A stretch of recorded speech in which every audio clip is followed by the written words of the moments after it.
ਪਿਆਰੇ ਕਿਸਾਨ ਵੀਰੋ, ਮੈਂ ਹਾਂ ਰਣਜੀਤ ਸਿੰਘ ਚੌਹਾਨ ਤੇ ਲੈ ਕੇ ਹਾਜ਼ਰ ਹਾਂ ਤੁਹਾਡੇ ਲਈ ਖੇਤੀ ਤਕਨੀਕਾਂ ਦੇ ਨਾਲ ਭਰਪੂਰ ਪ੍ਰੋਗਰਾਮ ਮੇਰਾ ਪਿੰਡ ਮੇਰੀ ਖੇਤ ਦਾ ਸਿੱਧਾ ਪ੍ਰਸਾਰਣ। ਦੋਸਤੋ, ਸਾਡੇ ਅੱਜ ਦੇ ਇਸ ਪ੍ਰੋਗਰਾਮ ਦਾ ਵਿਸ਼ਾ ਹੈ ਖਾਦ ਬੀਜ ਅਤੇ ਦਵਾਈਆਂ ਸੰਬੰਧੀ ਕਾਨੂੰਨ। ਇਹਦੇ ਸੰਬੰਧੀ ਜਾਣਕਾਰੀ ਹਾਸਲ ਕਰਾਂਗੇ। ਮਹਿਮਾਨ ਜੋ ਅੱਜ ਅਸੀਂ ਸਾਡੇ ਸਟੂਡੀਓ ਦੇ ਵਿੱਚ ਬੁਲਾਏ ਨੇ, ਮੇਰੇ ਨਾਲ ਬੈਠੇ ਨੇ ਡਾਕਟਰ ਸੁਤੰਤਰ ਕੁਮਾਰ ਏਰੀ ਜੀ, ਮੁੱਖ ਖੇਤੀਬਾੜੀ ਅਫਸਰ ਨੇ ਜ਼ਿਲ੍ਹਾ ਜਲੰਧਰ ਦੇ। ਇਹਨਾਂ ਤੋਂ ਅਸੀਂ ਖਾਦ ਬੀਜ ਅਤੇ ਦਵਾਈਆਂ ਦੇ ਕਾਨੂੰਨ ਸੰਬੰਧੀ ਜਾਣਕਾਰੀ ਹਾਸਲ ਕਰਾਂਗੇ। ਦੋਸਤੋ, ਤੁਸੀਂ ਵੀ ਸਾਡੇ ਨਾਲ ਸਾਡੇ ਪ੍ਰੋਗਰਾਮ ਦੇ ਵਿੱਚ ਜੁੜ ਸਕਦੇ ਹੋ ਸਾਡੇ ਫ਼ੋਨ ਨੰਬਰਾਂ ਦੇ ਰਾਹੀਂ। ਪਹਿਲਾ ਫ਼ੋਨ ਨੰਬਰ ਹੈ 0181 ਜਲੰਧਰ ਦਾ ਕੋਡ, ਅਤੇ ਫ਼ੋਨ ਨੰਬਰ ਹੈ 281 42 61, ਅਤੇ ਦੂਸਰਾ ਫ਼ੋਨ ਨੰਬਰ ਹੈ 281 42 64। ਸਾਨੂੰ ਤੁਹਾਡੀਆਂ ਫ਼ੋਨ ਕਾਲਸ ਦਾ ਇੰਤਜ਼ਾਰ ਰਹੂਗਾ। ਉਹਨਾਂ ਚਿਰ ਅਸੀਂ ਇਸ ਵਿਸ਼ੇ 'ਤੇ ਡਾਕਟਰ ਸਾਹਿਬ ਤੋਂ ਜਾਣਕਾਰੀ ਲੈਣੀ ਸ਼ੁਰੂ ਕਰਦੇ ਹਾਂ। ਡਾਕਟਰ ਸੁਤੰਤਰ ਕੁਮਾਰ ਏਰੀ ਜੀ, ਤੁਹਾਡਾ ਸਵਾਗਤ ਹੈ ਸਾਡੇ ਪ੍ਰੋਗਰਾਮ ਮੇਰਾ ਪਿੰਡ ਮੇਰੇ ਖੇਤ ਦੇ ਵਿੱਚ। ਡਾਕਟਰ ਸਾਹਿਬ, ਜਿਵੇਂ ਤੁਸੀਂ ਸਾਡਾ ਅੱਜ ਦਾ ਵਿਸ਼ਾ ਹੀ ਹੈ, ਤੁਸੀਂ ਖੇਤੀ ਦੇ ਨਾਲ ਨਾਲ ਪੜ੍ਹਾਈ ਦੇ ਨਾਲ ਨਾਲ ਤੁਸੀਂ LLB ਵੀ ਕੀਤੀ ਹੋਈ ਆ। ਸੋ ਤਿੰਨੇ ਜਿਹੜੇ ਕਾਨੂੰਨ ਨੇ, ਇਹਨਾਂ ਤੋਂ ਇਲਾਵਾ ਹੋਰ ਵੀ ਜਿਹੜੇ ਕਾਨੂੰਨ ਵਿਭਾਗ ਲਾਗੂ ਕਰਾਉਂਦਾ ਆ, ਉਹਦੇ 'ਤੇ ਤੁਹਾਡੇ ਤੋਂ ਅਸੀਂ ਭਰਪੂਰ ਜਾਣਕਾਰੀ ਲੈਣੀ ਹੈ। ਸਭ ਤੋਂ ਪਹਿਲਾਂ ਕਿਹੜੇ ਐਕਟ ਨੇ, ਕਿਹੜੇ ਕਾਨੂੰਨ ਨੇ ਜਿਹੜੇ ਵਿਭਾਗ ਵੱਲੋਂ ਖੇਤੀ ਦੇ ਨਾਲ ਸੰਬੰਧਿਤ ਉਹਨਾਂ ਦੇ ਉੱਤੇ ਚਲਾਏ ਜਾ ਰਹੇ ਨੇ? ਖੇਤੀ ਵਿੱਚ ਜੋ ਵੀ ਅਸੀਂ ਵਸਤਾਂ ਵਰਤਦੇ ਹਾਂ, ਬੀਜ, ਖਾਦ ਅਤੇ ਦਵਾਈਆਂ, ਉਹਨਾਂ ਨੂੰ ਵਿਵਸਥਿਤ ਢੰਗ ਨਾਲ ਕਿਸਾਨਾਂ ਤੱਕ ਮਿਆਰੀ ਖਾਦ, ਮਿਆਰੀ ਬੀਜ, ਮਿਆਰੀ ਦਵਾਈਆਂ ਦੀ ਸਪਲਾਈ ਹੋ ਸਕੇ, ਜਿਹਦਾ ਨਾ ਤਾਂ ਜਿਹੜਾ ਹੈ ਕਿਸੇ ਕਿਸਮ ਦਾ ਕੋਈ ਮਾੜਾ ਅਸਰ ਹੋਏ। ਉਸ ਦੀ ਸਪਲਾਈ, ਉਸ ਦੀ ਵਿਕਰੀ, ਉਸ ਦੀ ਲਿਜਾਣ ਦੇ ਢੰਗ, ਇਹਨਾਂ ਨੂੰ ਸਾਰਿਆਂ ਨੂੰ ਇੱਕ ਵਿਵਸਥਿਤ ਰੂਪ 'ਚ ਕਾਨੂੰਨ ਦੇ ਦਾਇਰੇ 'ਚ ਲਿਆਉਣ ਵਾਸਤੇ ਜਿਹੜੇ ਇਹ ਕਾਨੂੰਨ ਜਿਹੜੇ ਬਣਾਏ ਗਏ ਹਨ, ਔਰ ਇਹ ਸਾਡੇ ਖਾਦ, ਬੀਜ ਅਤੇ ਦਵਾਈਆਂ ਲਈ ਬਿਲਕੁਲ ਅਲੱਗ-ਅਲੱਗ ਰੂਪ 'ਚ ਉਪਲਬਧ ਹਨ, ਔਰ ਜਿਹੜੇ ਪੱਖਾਂ ਤੋਂ ਹੀ ਸਾਡੀ ਜਿਹੜੀ ਹੈ ਸਪਲਾਈ ਹੈ ਕਿਸਾਨਾਂ ਤੱਕ ਖਾਦ, ਬੀਜ, ਦਵਾਈਆਂ ਦੀ ਹੁੰਦੀ ਹੈ। ਮੈਂ ਦੱਸਣਾ ਚਾਹਾਂਗਾ ਸਾਰਿਆਂ ਤੋਂ ਪਹਿਲਾਂ ਜਿਹੜਾ ਸਾਡਾ ਖਾਦ ਲਈ ਹੈ ਫਰਟੀਲਾਈਜ਼ਰ ਕੰਟਰੋਲ ਆਰਡਰ 1985 ਜੀ, ਜਿਹਦਾ ਹੈ ਅਸੈਂਸ਼ੀਅਲ ਕਮੇਟੀ ਐਕਟ ਸਾਡਾ 1955 ਦਾ, ਉਹਦੇ ਬੇਸ 'ਤੇ ਜਿਹੜਾ ਇਹ ਬਣਾਇਆ ਗਿਆ ਹੈ ਜੀ। ਇਸੇ ਤਰ੍ਹਾਂ ਜਿਹੜਾ ਤੁਹਾਡਾ ਆਪਣਾ ਇਨਸੈਕਟੀਸਾਈਡ ਐਕਟ ਹੈ, ਇਹ ਵੀ ਬਿਲਕੁਲ ਕਿਸਾਨਾਂ ਦੇ ਲਈ 1968 ਵਿੱਚ ਜਿਹੜਾ ਇਹ ਹੋਂਦ ਵਿੱਚ ਆਇਆ। ਔਰ ਇਸੇ ਤਰ੍ਹਾਂ ਸਾਡਾ ਜਿਹੜਾ ਸੀਡ ਐਕਟ 1966, ਔਰ ਫਿਰ seed rule 1968, seed control order 1983 ਦੇ ਰੂਪ 'ਚ ਇਹ ਕਿਸਾਨਾਂ ਨੂੰ ਜਿਹੜਾ ਇਹ ਉਹਦੀ ਸੇਵਾ 'ਚ ਆਇਆ। ਔਰ ਅਸੈਂਸ਼ੀਅਲ ਕਮੇਟੀ ਐਕਟ 1955 ਦੇ ਹੀ ਅਨੁਸਾਰ ਇਹਦੀ ਜਿਹੜੇ ਸੀਡ ਐਕਟ ਦੀ ਵੀ ਜਿਹੜੀ ਹੈ ਉਹ ਪੂਰੀ ਜਿਹੜੀ ਹੈ ਅਸੀਂ ਲਾਗੂ ਕਰਾਉਂਦੇ ਹਾਂ। ਬਿਲਕੁਲ ਡਾਕਟਰ ਸਾਹਿਬ, ਤੁਸੀਂ ਦੱਸਿਆ ਕਿ fertiliser control order 1986, insecticide act 1968 ਅਤੇ ਜਿਹੜਾ ਬੀਜ ਕੰਟਰੋਲ ਐਕਟ ਹੈ ਜਿਹੜਾ, ਬਿਲਕੁਲ ਇਹ ਵੀ ਤੁਸੀਂ ਲਾਗੂ ਜਿਹੜਾ ਪੰਜਾਬ ਦੇ ਵਿੱਚ ਕਰਦੇ ਹੋ। ਬਹੁਤ ਵਧੀਆ ਗੱਲ ਹੈ ਕਿ ਇਹਦੇ ਅਧੀਨ ਹੀ ਜਿਹੜਾ ਕੰਮ ਹੈ ਉਹ ਹੋ ਸਕਦਾ। ਸੋ ਡਾਕਟਰ ਸਾਹਿਬ, ਫਿਰ ਇੱਥੇ ਇਹ ਦੱਸਣ ਦੀ ਲੋੜ ਆ ਸਾਨੂੰ, ਤੁਸੀਂ ਇਹ ਦੱਸੋ ਕਿ ਜਿਹੜਾ ਇਹ ਕਾਨੂੰਨ ਨੇ ਇਹ ਕਿਹਦੇ 'ਤੇ ਲਾਗੂ ਹੁੰਦੇ ਨੇ? ਦੇਖੋ, ਇਹ ਜਦੋਂ ਵੀ ਕੋਈ ਅਸੀਂ ਖੇਤੀ ਵਸਤਾਂ ਦੀ ਜਿੱਦਾਂ ਵਰਤਣ ਵਾਲੀਆਂ ਚੀਜ਼ਾਂ, ਚਾਹੇ ਖਾਦ ਹੈ, ਬੀਜ ਹੈ, ਦਵਾਈਆਂ ਹੈ, ਚਾਹੇ ਅਸੀਂ ਦਵਾਈ ਦੀ ਜਦੋਂ ਮੈਨੂਫੈਕਚਰਿੰਗ ਕਰਨੀ ਹੈ ਉਸ ਨੇ ਜਾਂ ਬਾਹਰੋਂ ਇਹਨੂੰ ਮੰਗਾਉਣਾ ਹੈ ਜੀ, ਇਸ ਦੀ ਵਰਤੋਂ ਪੱਖੋਂ, ਇਹਦੀ ਵਿਕਰੀ ਪੱਖੋਂ, ਇਹ ਸਾਰੇ ਪੱਖਾਂ ਤੋਂ ਇਸ ਕਾਨੂੰਨ ਦੀ ਜਿਹੜੀ ਹੈ ਇਹ ਲਾਗੂ ਹੁੰਦੇ ਹਨ। ਇਸੇ ਤਰ੍ਹਾਂ ਕਿਸ ਢੰਗ ਨਾਲ ਵਿਕਰੀ ਕਰਨੀ ਹੈ, ਵਿਕਰੀ ਦੌਰਾਨ ਕਿਹੜੀਆਂ ਗੱਲਾਂ ਦਾ ਧਿਆਨ ਰੱਖਣਾ ਹੈ, ਔਰ ਅਸੀਂ ਜੇ ਕੋਈ ਨਵਾਂ ਇਨਸੈਕਟੀਸਾਈਡ ਤਿਆਰ ਹੋਇਆ ਹੈ ਉਹਨੂੰ ਕਿਸ ਤਰ੍ਹਾਂ ਉਸ ਨੂੰ ਅਸੀਂ ਰਜਿਸਟਰ ਕਰਨਾ ਹੈ, ਕਿ ਉਹਦੇ ਲਈ ਉਹ ਸਾਡੇ ਲਾਗੂ ਹੋਣ ਯੋਗ ਵੀ ਹੈ ਜਾਂ ਨਹੀਂ, ਇਸ ਪੱਖੋਂ ਬਕਾਇਦਾ ਇੱਕ ਸਾਡੇ ਸੈਂਟਰ ਗੌਰਮੈਂਟ ਲੈਵਲ 'ਤੇ ਇਨਸੈਕਟੀਸਾਈਡ ਬੋਰਡ ਬਣਿਆ ਹੋਇਆ ਹੈ। ਫਿਰ ਉਸ ਨੂੰ ਰਜਿਸਟਰ ਕਰਨ ਲਈ ਰਜਿਸਟ੍ਰੇਸ਼ਨ ਕਮੇਟੀ ਬਣੀ ਹੋਈ ਹੈ।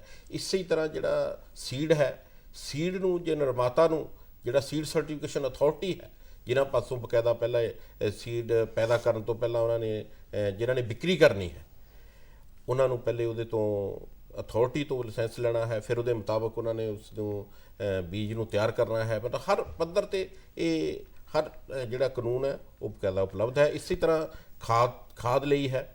ਖਾਦ ਲਈ ਫਰਟੀਲਾਈਜ਼ਰ ਕੰਟਰੋਲ ਆਰਡਰ ਹੈ, ਜਿਹਦੇ 'ਚ ਅਸੀਂ ਕਿਹਨਾਂ ਗੱਲਾਂ ਦਾ ਉਹਨਾਂ ਨੂੰ ਵਿਕਰੀ 'ਚ ਕੀ ਧਿਆਨ ਰੱਖਣੇ ਹਨ, ਮੈਨੂਫੈਕਚਰਿੰਗ ਵੇਲੇ ਕਿਹੜੀਆਂ ਗੱਲਾਂ ਦਾ ਧਿਆਨ ਰੱਖਣਾ ਹੈ, ਇਹ ਸਾਰੇ ਪੱਖ ਉਹਦੇ 'ਚ ਉਪਲਬਧ ਹਨ। ਬਿਲਕੁਲ ਡਾਕਟਰ ਸਾਹਿਬ, ਦੇਖੋ ਇਹਦੇ ਵਿੱਚ ਤੁਸੀਂ ਦੱਸੀ ਦਿੱਤਾ ਹੈ ਕਿ ਬਣਾਉਣ ਵਾਲਾ ਵੀ ਆਉਂਦਾ ਆ ਤੇ ਵੇਚਣ ਵਾਲਾ ਵੀ ਆਉਂਦਾ ਆ। ਜਿੱਥੋਂ ਬਣਨਾ ਦਵਾਈ ਨੇ ਉੱਥੋਂ ਜਾਂ ਖਾਦ ਨੇ ਬਣਨਾ ਉੱਥੋਂ ਲੈ ਕੇ ਜਦੋਂ ਜਿੱਥੋਂ ਤੱਕ ਇਹ ਅਖੀਰ ਤੱਕ ਰਿਟੇਲ ਦੇ ਵਿੱਚ ਜਿਹੜੇ ਵੀ ਬੰਦੇ ਨੇ ਵੇਚਣੀ ਆ ਉਹਦੇ ਤੱਕ ਇਹ ਕਾਨੂੰਨ ਲਾਗੂ ਹੁੰਦਾ ਹੈ। ਸੋ ਬਹੁਤ ਵਧੀਆ ਗੱਲ ਹੈ ਡਾਕਟਰ ਸਾਹਿਬ। ਇਹ ਕਾਨੂੰਨ ਆ ਜਿਹੜੇ, ਕਿਉਂਕਿ ਪਹਿਲਾਂ ਵੀ ਕੰਮ ਖਾਦ ਬੀਜ ਦਵਾਈਆਂ ਦਾ ਲੋਕ ਕਰਦੇ ਹੀ ਹੋਣਗੇ ਤੇ ਐਕਟ ਤੋਂ ਬਾਅਦ ਵੀ ਕਰ ਰਿਹਾ, ਕਿਉਂ ਬਣਾਉਣ ਦੀ ਲੋੜ ਪਈ ਹੈ? ਦੇਖੋ, ਜਿੱਦਾਂ ਹੁਣ ਤੁਸੀਂ ਲਓ ਵੀ ਦਵਾਈ ਹੈ, ਕੋਈ ਵੀ ਇਨਸੈਕਟੀਸਾਈਡ ਹੈ, ਕੋਈ ਵੀ ਫਰਟੀਲਾਈਜ਼ਰ ਹੈ, ਕਿਸੇ ਕਿਸਮ ਦੀ ਵੀ ਜੋ ਵੀ ਹੈ, ਉਹਨੇ ਬਣਨਾ ਕਿਤੇ ਹੈ ਜੀ, ਬਿਲਕੁਲ, ਉਹਦਾ ਨਿਰਮਾਣ ਕਿਤੇ ਹੋਣਾ, ਉਹਦੀ ਮੈਨੂਫੈਕਚਰਿੰਗ ਕਿਤੇ ਹੋਣੀ ਹੈ ਜੀ, ਔਰ ਉਹਦੀ ਜਿਹੜੀ ਵਿਕਰੀ ਹੈ ਉਹ ਸਾਡੀ ਡੀਲਰ ਰਾਹੀਂ ਹੋਣੀ ਹੈ, ਜਿਨ੍ਹਾਂ ਨੂੰ ਬਕਾਇਦਾ ਅਸੀਂ ਲਾਇਸੈਂਸ ਦਿੱਤੇ ਹੋਏ ਹਨ।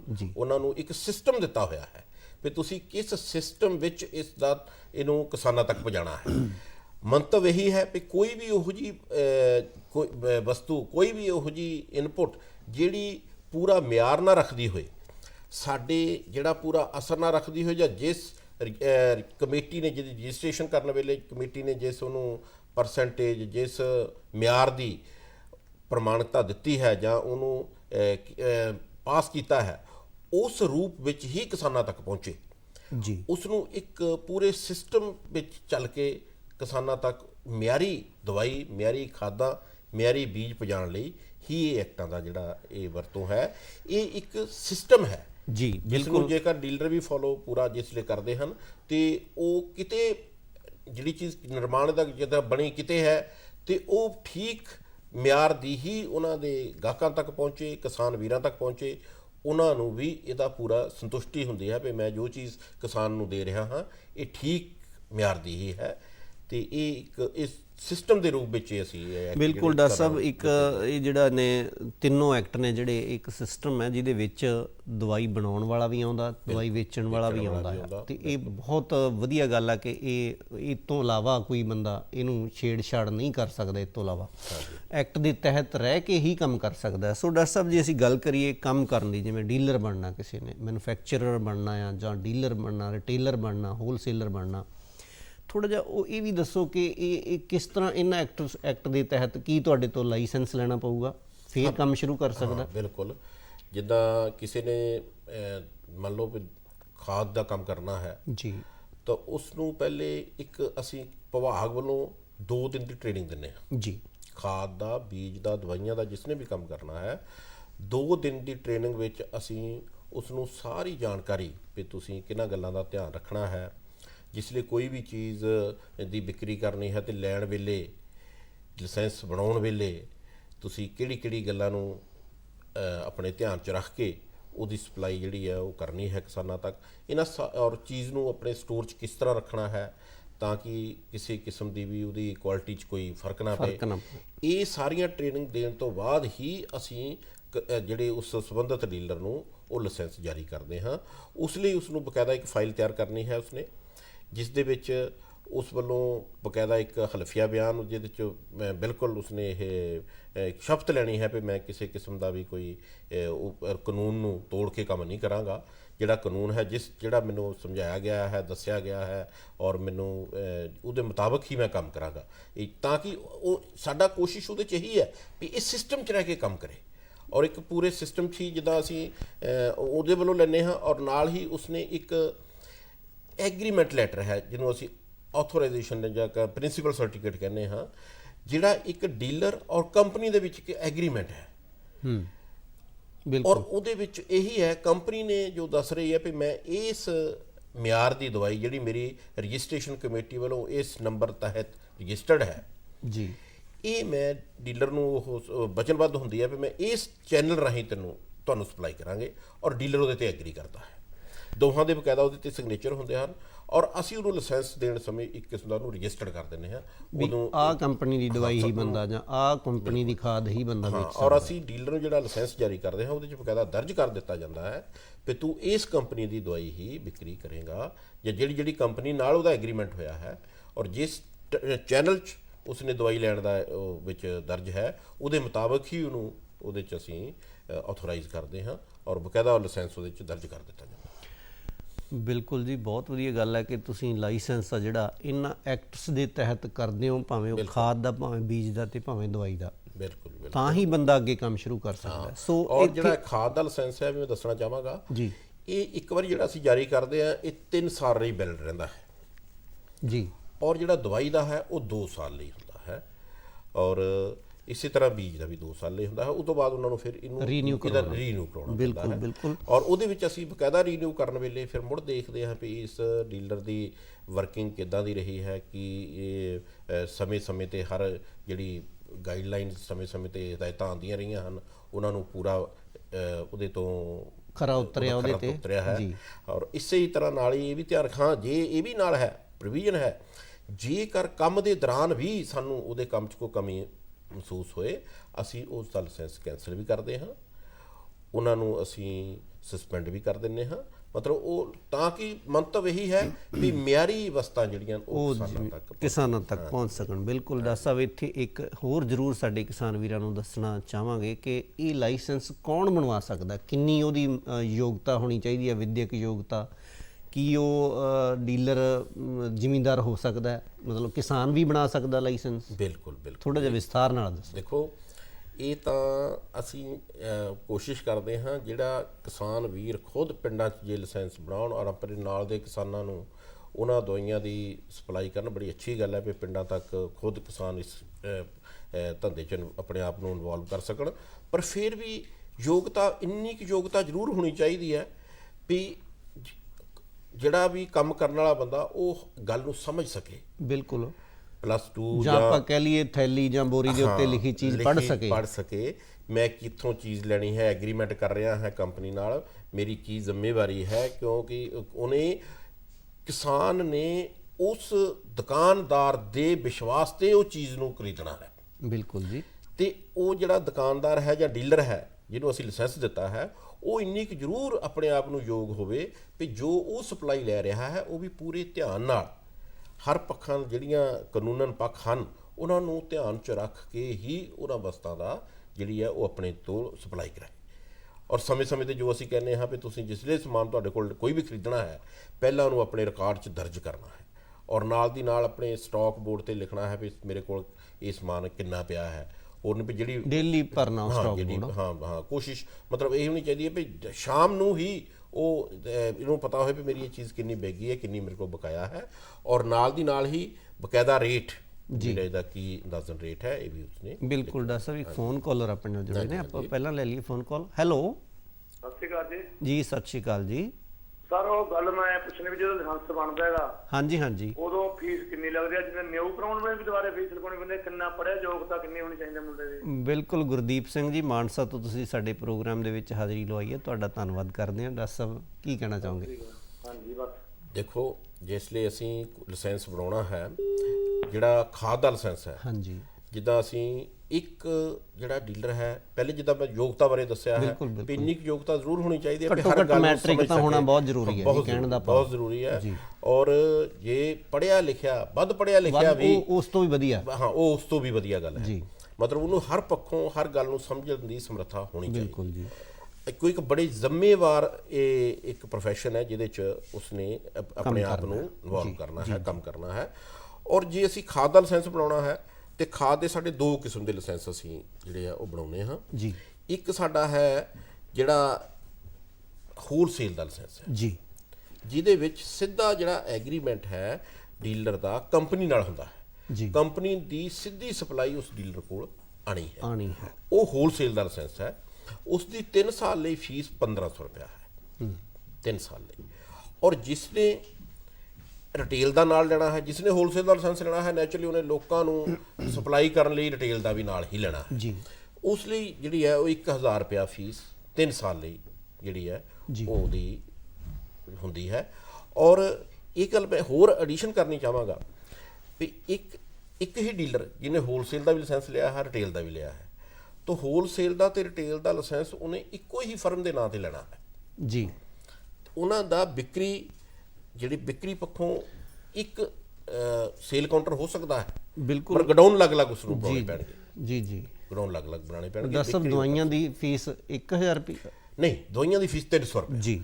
ਖਾਦ ਦੀ ਫੀਸ ਰਿਟੇਲ ਦੀ ਲਾਇਸੈਂਸ ਦੀ 1000 ਰੁਪਇਆ ਜੀ ਖਾਦ ਦੀ 3 ਸਾਲ ਵਾਸਤੇ, ਔਰ ਜਿਹੜੀ ਹੋਲਸੇਲ ਦੀ ਹੈ 1500 ਰੁਪਇਆ, ਔਰ ਦਵਾਈਆਂ ਦੀ ਫੀਸ ਜਿਹੜੀ ਹੈ ਉਹ 2 ਸਾਲ ਵਾਸਤੇ ਲਾਇਸੈਂਸ ਅਸੀਂ ਦਵਾਈਆਂ ਦਾ ਜਾਰੀ ਕਰਦੇ ਹਾਂ, ਉਹਦੀ 300 ਰੁਪਇਆ ਤੇ ਬੀਜ ਦੀ ਬੀਜ ਦੀ 50 ਰੁਪਏ 2 ਸੋ ਰੁਪਏ ਵਾਸਤੇ ਇੱਕ ਹੈ। ਫੋਨ ਕਾਲਰ ਆਪਣੇ ਨਾਲ ਡਾਕਟਰ ਸਾਹਿਬ ਜੁੜੇ ਨੇ, ਆਪਾਂ ਪਹਿਲਾਂ ਲੈ ਲਈਏ phone call. Hello sir Sat Sri ਅਕਾਲ। ਜੀ, ਸਤਿ ਸ਼੍ਰੀ ਅਕਾਲ ਜੀ। ਹਾਂਜੀ, ਗਿਆਨ ਸਿੰਘ ਖੰਡਾ, ਪਿੰਡ ਲੋਗੜ, ਜ਼ਿਲ੍ਹਾ ਫਿਰੋਜ਼ਪੁਰ ਤੋਂ ਬੋਲਦਾ। ਖਿੰਡਾ ਸਾਹਿਬ, ਸਵਾਗਤ ਹੈ ਤੁਹਾਡਾ ਪ੍ਰੋਗਰਾਮ ਦੇ ਵਿੱਚ। ਸਰ ਇਹ ਗੱਲ ਏਦਾਂ ਕਿ ਜਦੋਂ ਆਪਾਂ ਲਾਇਸੈਂਸ ਬਣਾਉਣਾ ਦਵਾਈਆਂ ਖਾਦ ਦਾ ਜੀ। ਤੇ ਕਿਹੜੀ ਕਿਹੜੀ ਚੀਜ਼ ਦੀ ਲੋੜ ਆ। ਦੂਸਰੀ ਗੱਲ ਇਹ ਆ ਕਿ ਇੱਕ ਪਰਿਵਾਰ ਦੇ ਵਿੱਚ ਘਰ ਵਿੱਚ ਫਰਜ਼ ਕਰੋ 2-3 ਮੈਂਬਰ ਆ ਲਾਇਸੈਂਸ ਇੱਕ ਬਣਾ ਸਕਦਾ, 2-3 ਪਰਿਵਾਰ ਦੇ ਮੈਂਬਰ ਵੀ ਲਾਇਸੈਂਸ ਬਣਾ ਸਕਦੇ ਆ। ਇਹਦੇ ਬਾਰੇ ਜਾਣਕਾਰੀ ਦਿਓ।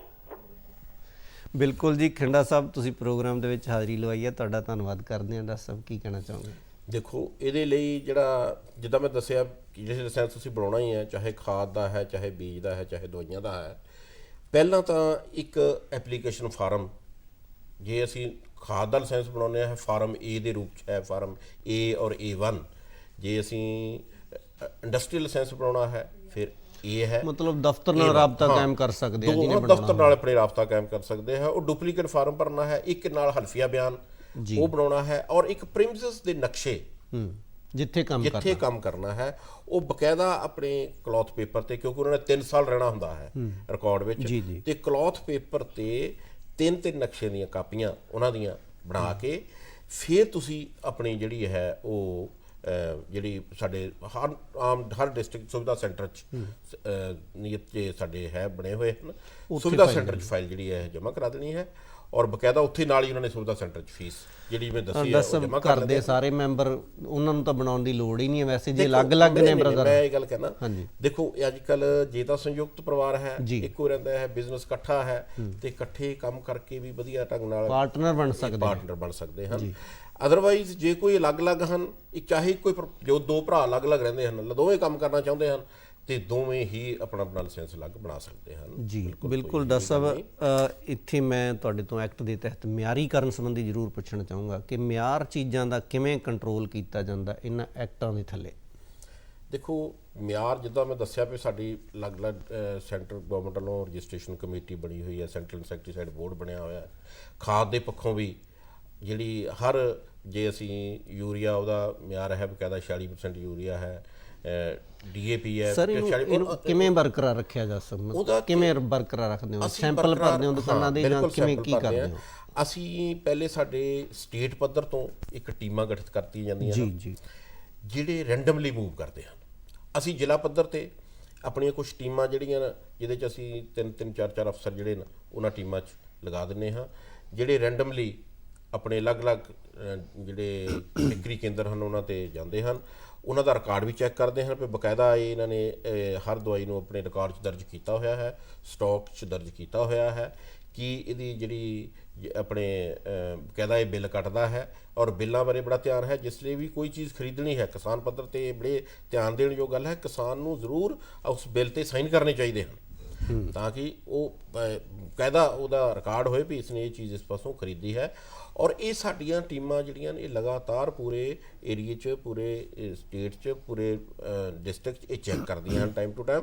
ਔਰ ਇਹ ਤੋਂ ਇਲਾਵਾ ਹਰ ਬਲਾਕ 'ਚ ਜਿਹੜਾ ਬਲਾਕ ਐਗਰੀਕਲਚਰ ਅਫਸਰ ਹੈ, ਨਾਲ ਉਹਨਾਂ ਦੇ ਐਗਰੀਕਲਚਰ ਡਿਵੈਲਪਮੈਂਟ ਅਫਸਰ ਹੈ, ਇਹਨਾਂ ਦੀ ਇੱਕ ਜ਼ਿੰਮੇਵਾਰੀ ਹੈ ਵੀ ਇਹਨਾਂ ਨੇ ਹਰ ਡਿਪੂ ਨੂੰ, ਹਰ ਵਿਕਰੀ ਕੇਂਦਰ ਨੂੰ ਮਹੀਨੇ 'ਚ ਇੱਕ ਵਾਰ ਜ਼ਰੂਰ ਚੈੱਕ ਕਰਨਾ ਹੈ, ਔਰ ਕੋਸ਼ਿਸ਼ ਕਰਨੀ ਹੈ ਕੋਈ ਵੀ ਸਪਲਾਈ ਜਿਸ ਲਈ ਵੀ ਕੋਈ ਨਵੀਂ ਆਏ ਤੇ ਉਸ ਸਪਲਾਈ ਨੂੰ ਰੈਂਡਮਲੀ ਆਪਣੇ ਬਲਾਕ ਸੈਂਪਲ ਲੈ ਕੇ ਸਾਡੇ ਤੱਕ ਪਹੁੰਚਾਉਣੇ ਹਨ।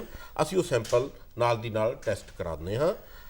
ਔਰ ਜੀ ਬਿਲਕੁਲ, ਸੈਂਪਲ ਤੁਸੀਂ ਦੁਕਾਨਾਂ ਦੇ ਉੱਤੋਂ ਜਿਹੜੀਆਂ ਨੇ ਵਿਕਰੀ ਕੇਂਦਰ ਨੇ ਉਹਨਾਂ ਤੋਂ ਭਰਵਾਏ ਜਾਂਦੇ ਆ। ਸਾਡੀਆਂ 2 ਇਹੀ ਮੈਂ ਤੁਹਾਡੇ ਤੋਂ ਪੁੱਛਣਾ ਕਿੱਥੇ ਭੇਜਦੇ ਹੋ ਸੈਂਪਲ? ਫਿਰ ਬਿਲਕੁਲ ਮੈਂ ਸਮਝ ਗਿਆ। ਸਾਡੀਆਂ 2 ਜਿਹੜੀਆਂ ਉਹ ਖਾਦ ਦੀਆਂ ਲੈਬੋਰਟਰੀਆਂ ਹਨ ਇਸ ਵੇਲੇ, ਔਰ ਤੀਸਰੀ ਲੈਬੋਰਟਰੀ ਸਾਡੀ ਜਿਹੜੀ ਆ ਉਹ ਨਵੀਂ ਬਣ ਗਈ ਹੈ ਆਪਣੇ ਗੁਰਦਾਸਪੁਰ। ਪਹਿਲਾਂ ਜਿਹੜੀ ਖਾਦ ਦੀ ਲੈਬੋਰਟਰੀ ਹੈ ਇੱਕ ਫਰੀਦਕੋਟ ਹੈ ਔਰ ਇੱਕ ਲੁਧਿਆਣੇ ਹੈ ਜੀ। ਔਰ ਇਸੇ ਤਰ੍ਹਾਂ ਸਾਡੀਆਂ ਜਿਹੜੀਆਂ ਦਵਾਈਆਂ ਦੀਆਂ ਲੈਬੋਰਟਰੀਆਂ ਹਨ ਉਹ 3 ਹਨ, ਇੱਕ ਸਾਡੀ ਲੁਧਿਆਣੇ ਹੈ, ਇੱਕ ਬਠਿੰਡੇ ਹੈ ਔਰ ਇੱਕ ਅੰਮ੍ਰਿਤਸਰ ਹੈ। ਇਹਨਾਂ ਲੈਬੋਰਟਰੀਆਂ 'ਚ ਅਸੀਂ ਇਹ ਦਵਾਈਆਂ ਦੇ ਸੈਂਪਲ ਇਹਨਾਂ 3 ਲੈਬੋਰਟਰੀਆਂ 'ਚ ਭੇਜਦੇ ਹਾਂ। ਖਾਦ ਦੀਆਂ ਵੀ ਹੁਣ ਅਸੀਂ ਜਿੱਦਾਂ ਮੈਂ ਦੱਸਿਆ ਵੀ ਹੁਣ ਨਵੀਂ ਗੁਰਦਾਸਪੁਰ ਬਣ ਗਈ ਹੈ, ਆਡੀਸ਼ਨ ਤੀਜੀ ਦੀ ਹੋਈ ਹੈ। ਫਿਲਹਾਲ 2 ਲੈਬੋਰਟਰੀਆਂ ਹਨ, ਅਸੀਂ ਉੱਥੇ ਸੈਂਪਲ ਭੇਜਦੇ ਹਾਂ ਔਰ ਉਹਨਾਂ ਦੀ ਰਿਪੋਰਟ ਆਉਣ ਤੇ ਅਸੀਂ ਅਗਰੀ ਇਹਨਾਂ ਐਕਟਾਂ ਮੁਤਾਬਕ ਜਿਹੜੀ ਉਹ ਲੀਗਲ ਕਾਰਵਾਈ ਫਿਰ ਕਰਦੇ ਹਾਂ। ਬਿਲਕੁਲ ਡਾਕਟਰ ਸਾਹਿਬ, ਜਿਹੜੀ ਰਿਪੋਰਟ ਆਉਂਦੀ ਆ ਕਿ ਇਹ ਐਕਟ ਦੇ ਵਿੱਚ ਨਿਰਧਾਰਤ ਸਮਾਂ ਵੀ ਹੈ ਵੀ ਇੰਨੇ ਚਿਰ ਦੇ ਵਿੱਚ ਰਿਪੋਰਟ ਆਉਣੀ 1 ਮਹੀਨੇ ਦੇ ਵਿੱਚ ਰਿਪੋਰਟ ਨਹੀਂ ਆਉਣਾ। ਹੁਣ ਉਹਨਾਂ ਨੇ ਰਿਪੋਰਟ ਸਾਨੂੰ ਦਵਾਈ ਦੀ ਵੀ ਖਾਦ ਦੀ ਵੀ ਹਾਂ ਉਹਦੇ ਤੇ ਇਸੇ ਤਰ੍ਹਾਂ ਹੀ ਜਿਹੜਾ ਸੀਡ ਐਕਟ ਹੈ, ਸੀਡ ਐਕਟ ਦੀਆਂ ਸਾਡੀਆਂ ਲੈਬੋਰਟਰੀਆਂ ਇੱਕ ਸਾਡੀ ਲੁਧਿਆਣੇ ਹੈ, ਅਸੀਂ ਲੁਧਿਆਣੇ ਭੇਜਦੇ ਹਾਂ, ਇੱਕ ਗੁਰਦਾਸਪੁਰ ਹੈ। ਇਹਨਾਂ ਦੋਵਾਂ ਲੈਬੋਰਟਰੀਆਂ 'ਚ ਬਕਾਇਦਾ ਅਸੀਂ ਉਹ ਸੀਡ ਦੇ ਸੈਂਪਲ ਭੇਜਦੇ ਹਾਂ। ਔਰ ਇੱਥੇ ਮੈਂ ਇਹ ਵੀ ਦੱਸਣਾ ਚਾਹਾਂਗਾ, ਇੱਕ ਤਾਂ ਇਹਨਾਂ ਲੈਬੋਰਟਰੀਆਂ 'ਚ ਅਸੀਂ ਸੈਂਪਲ ਉਹ ਟੈਸਟ ਕਰਦੇ ਹਾਂ ਜਿਹੜੇ ਅਸੀਂ ਦੁਕਾਨਾਂ ਤੋਂ ਸੈਂਪਲ ਲੈਂਦੇ ਹਾਂ ਤਾਂ ਕਿ ਵਿਕਰੀ ਲਈ ਜਿਹੜੀਆਂ ਵਰਤੋਂ ਹੈ। ਇਹ ਤੋਂ ਇਲਾਵਾ ਜ਼ਿਮੀਂਦਾਰ ਵੀ ਇਹਨਾਂ ਤੇ ਆਪਣਾ ਬੀਜ ਖੁਦ ਜਿਹੜਾ ਰੱਖਿਆ ਹੋਇਆ ਹੈ ਆਪਣੀ ਫਸਲ 'ਚੋਂ, ਆਪਣਾ ਬੀਜ ਤਾਂ ਕਿ ਜ਼ਿਮੀਂਦਾਰ ਵਰਤ ਸਕੇ, ਜ਼ਿਮੀਂਦਾਰ ਵੀ ਆਪਣਾ ਬੀਜ ਪਰਖ ਕਰਵਾ ਸਕਦਾ ਹੈ। ਬਿਲਕੁਲ ਅਸੀਂ ਸਰਵੋ ਸੈਂਪਲ ਦੇ ਰੂਪ 'ਚ ਉਹ ਵੀ ਸੈਂਪਲ ਭੇਜਦੇ ਹਾਂ। ਡਾਕਟਰ ਸਾਹਿਬ, ਇੱਥੇ ਸੈਂਪਲਾਂ ਦੀ ਗੱਲ ਚੱਲ ਰਹੀ ਆ, ਕੀ ਸੈਂਪਲ ਫੇਲ ਵੀ ਹੋ ਜਾਂਦੇ ਆ? ਬਿਲਕੁਲ ਜੇ ਫੇਲ ਹੋ ਜਾਂਦੇ ਆ ਤਾਂ ਉਹਨਾਂ ਦੇ ਤਹਿਤ ਕੀ ਕਾਰਵਾਈ ਦੱਸਣਾ ਕੀਤੀ ਚਾਹਾਂਗਾ। ਜਾਂਦੀ ਹੈ? ਸਾਡੀ ਜਿਹੜੀ ਕੋਈ ਵੀ ਜਿਸ ਲਈ ਅਸੀਂ ਸੈਂਪਲ ਅਲੱਗ-ਅਲੱਗ ਭਰਦੇ ਹਾਂ ਔਰ ਜੇ ਕੋਈ ਸੈਂਪਲ ਫੇਲ ਹੋ ਜਾਂਦਾ ਹੈ ਫਿਰ ਜਿਹੜਾ ਤਾਂ ਦਵਾਈ ਦਾ ਸੈਂਪਲ ਹੈ ਉਹ ਸਾਡੀ ਫਿਰ ਸੈਂਟਰਲ ਇਨਸੈਕਟੀਸਾਈਡ ਲੈਬੋਰਟਰੀ ਹੈ ਫਰੀਦਾਬਾਦ ਜੀ। ਅਸੀਂ ਉਹ ਰੀਟੈਸਟਿੰਗ ਦੀ ਫੈਸਿਲਿਟੀ ਫਿਰ ਹੈ ਜਿਹੜੀ ਕਿ ਅਸੀਂ ਫਿਰ ਉਹ ਮੁਹੱਈਆ ਕਰਾਉਂਦੇ ਹਾਂ। ਜੇ ਰੀਟੈਸਟਿੰਗ 'ਚੋਂ ਵੀ ਸੈਂਪਲ ਫੇਲ ਹੋ ਜਾਏ ਬਿਲਕੁਲ ਹੋ ਸਕਦਾ, ਫਿਰ ਅਸੀਂ ਬਕਾਇਦਾ ਉਹਦੇ ਤੇ ਜੇ ਇਨਸੈਕਟੀਸਾਈਡ ਹੈ ਇਨਸੈਕਟੀਸਾਈਡ ਐਕਟ ਦੇ ਤਹਿਤ ਔਰ ਜੇ ਖਾਦ ਦਾ ਹੈ ਫਰਟੀਲਾਈਜ਼ਰ ਕੰਟਰੋਲ ਆਰਡਰ ਤਹਿਤ ਅਸੀਂ ਕੇਸ ਦਰਜ ਕਰਾਉਂਦੇ ਹਾਂ। ਅਸੀਂ ਬਕਾਇਦਾ ਉਹਨਾਂ ਤੇ ਕੇਸ ਚਲਾਉਂਦੇ ਹਾਂ ਔਰ ਫਿਰ ਜੋ ਵੀ ਸਜ਼ਾ ਜਿਹੜੀ ਹੈ ਉਹ ਹੋਏ ਉਹਦੇ 'ਚ ਬਕਾਇਦਾ ਸਜ਼ਾ ਦਾ ਪ੍ਰਬੰਧ ਹੈ। ਫਿਰ ਉਹਨਾਂ ਨੂੰ ਸਜ਼ਾ ਦਿੱਤੀ ਜਾਂਦੀ ਹੈ ਵੀ ਕਿਸ ਕਿਸਮ ਨਾਲ ਉਹ ਸੈਂਪਲ ਫੇਲ ਹੋਇਆ, ਕਿਹਨਾਂ ਕਾਰਨਾਂ ਕਰਕੇ ਹੋਇਆ, ਇਹ ਦੇਖਿਆ ਜਾਂਦਾ ਹੈ। ਉਹਦੇ ਮੁਤਾਬਕ ਉਹਦੀ ਫਿਰ ਸਜ਼ਾ ਨਿਰਧਾਰਿਤ ਹੁੰਦੀ ਹੈ। ਬਿਲਕੁਲ ਡਾਕਟਰ ਸਾਹਿਬ, ਦੇਖੋ ਭਾਵੇਂ ਖਾਦ ਹੈ, ਭਾਵੇਂ ਬੀਜ ਹੈ ਤੇ ਭਾਵੇਂ ਦਵਾਈਆਂ, ਬਿਲਕੁਲ ਇਹਦੇ ਵਿੱਚ ਘੱਟ ਵੀ ਹੋ ਸਕਦਾ, weight ਵੀ ਘੱਟ ਹੋ ਸਕਦਾ, ਇਹਦਾ ਰੇਟ ਵੀ ਵੱਧ ਲਿਖਿਆ ਜਾ ਸਕਦਾ। ਥੋੜਾ ਜਿਹਾ ਇਹ ਵੀ ਦੱਸੋ, ਕੋਈ ਹੋਰ ਵੀ ਐਕਟ ਨੇ ਜਿਨ੍ਹਾਂ ਦੇ ਤਹਿਤ ਮਹਿਕਮਾ ਕਾਰਵਾਈ ਬੜਾ ਕਰਦਾ? ਅੱਛਾ ਕੁਐਸਚਨ ਕੀਤਾ ਹੈ, ਬੜੀ ਜ਼ਰੂਰੀ ਹੈ। ਮੈਂ ਦੱਸਣਾ ਚਾਹਾਂਗਾ ਜਿਹੜੇ ਵੈਸੇ ਇਹਦਾ ਇੱਕ ਤਾਂ 3 ਐਕਟ ਤੁਹਾਨੂੰ ਦੱਸੇ ਨਾ ਵੀ ਸੀਡ ਐਕਟ ਹੈ, ਇਨਸੈਕਟੀਸਾਈਡ ਐਕਟ ਹੈ, ਫਰਟੀਲਾਈਜ਼ਰ ਕੰਟਰੋਲ ਆਰਡਰ ਹੈ। ਇਹ ਤੋਂ ਇਲਾਵਾ ਜਿਹੜਾ ਵੈਸੇ ਇੱਕ ਜਨਰਲ ਸਾਡੇ ਐਕਟ ਹਨ, ਜਿੱਦਾਂ ਕੰਜ਼ਿਊਮਰ ਪ੍ਰੋਟੈਕਸ਼ਨ ਐਕਟ ਹੈ ਜੀ। ਹਰ ਖਰੀਦਦਾਰ ਜਿਹੜਾ ਉਹ ਹੱਕ ਰੱਖਦਾ ਹੈ ਕੰਜ਼ਿਊਮਰ ਪ੍ਰੋਟੈਕਸ਼ਨ ਐਕਟ 'ਚ ਫਿਰ ਉਹਨਾਂ ਦੀ ਪੂਰੀ ਧਾਰਾਵਾਂ ਦਾ ਪਾਲਣ ਕੀਤਾ ਜਾਏ। ਇਸੇ ਤਰ੍ਹਾਂ ਹੀ ਸੇਲਸ ਆਫ ਗੁੱਡਸ ਐਕਟ ਹੈ, ਚੀਜ਼ਾਂ ਨੂੰ ਵਿਕਰੀ ਜੇ ਕਿਸੇ ਚੀਜ਼ ਤੇ MRP ਜੋ ਲਿਖੀ ਹੋਈ ਹੈ ਉਹ ਤੋਂ ਵੱਧ ਕੋਈ ਨਹੀਂ ਵੇਚ ਸਕਦਾ। ਹਾਂਜੀ, MRP ਇਹਦਾ ਪੈਕੇਜਿੰਗ ਐਕਟ ਹੈ। ਇਹਨਾਂ ਸਾਰੇ ਇਹ ਐਕਟ ਅਲੱਗ-ਅਲੱਗ ਹਨ। ਵੇਟ ਐਂਡ ਮੀਜਰ ਐਕਟ ਹੈ ਤੇ ਪੂਰਾ ਭਾਰ ਹੈ, ਉਹਦੇ 'ਚ ਵੇਟ ਐਂਡ ਮੀਜਰ ਦੇ ਪੱਖੋਂ ਵੀ ਨਾਲ ਉਹ ਪੱਖ ਲਾਗੂ ਹੁੰਦੇ ਹਨ। ਇਹ ਐਕਟ ਜਿਹੜੇ ਐਡੀਸ਼ਨਲ ਨਾਲ ਹੈਗੇ ਹੀ ਹਨ, ਜਿਹੜੇ ਸਾਡੇ ਪੱਕੇ ਤੌਰ ਤੇ ਚੱਲਦੇ ਹਨ।